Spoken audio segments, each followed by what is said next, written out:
employed his technique, such as it was to establish absolute dates for all the texts discovered at Qumran. The most alarming fact of all is that adherents of the consensus still accept these absolute dates as unimpugnable. Professor Philip Davies of Sheffield states that most people who take time to study the issue agree that the use of paleography in Qumran research is unscientific, adding that attempts have been made to offer a precision of dating that is ludicrous. Eisenman is rather more scathing, describing Birnbaum's endeavours as what in any other field would be the most pseudo-scientific and infantile methods. To illustrate this, he provides the following example. Suppose two scribes of different ages are copying the same text at the same time, and the younger scribe were trained more recently in a more up-to-date scribal school.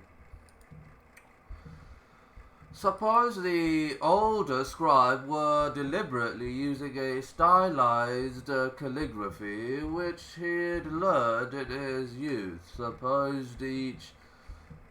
Suppose each or both scribes, in deference to tradition or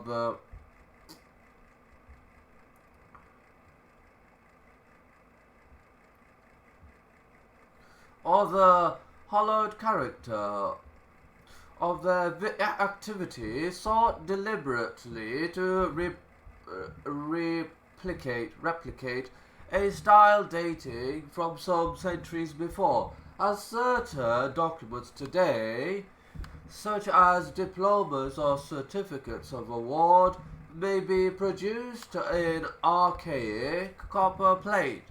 What date could possibly be assigned definitively to their transcriptions? In his paleographic assumptions, Birnbaum overlooked one particularly important fact.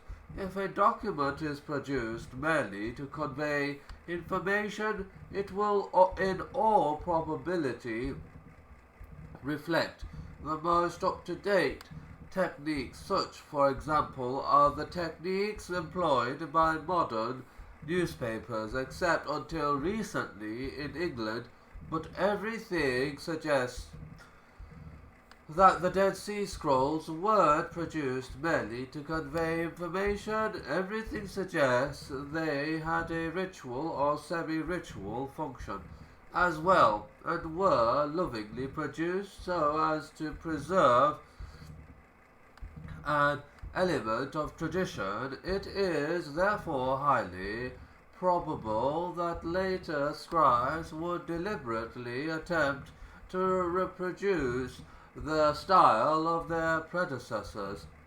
And indeed, all through recorded history, scribes have consistently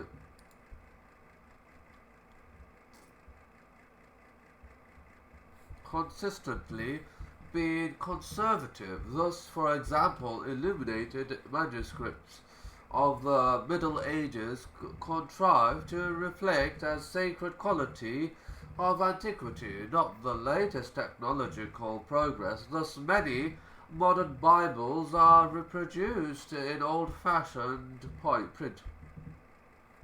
Thus, one would not expect to find a modern Jewish Torah employing the style of or technique used to imprint a slogan on a t-shirt of the calligraphy in the Dead Sea Scrolls. Eisenman concludes that they simply represent a multitude of different handwriting styles of people working more or less at the same time within the same framework.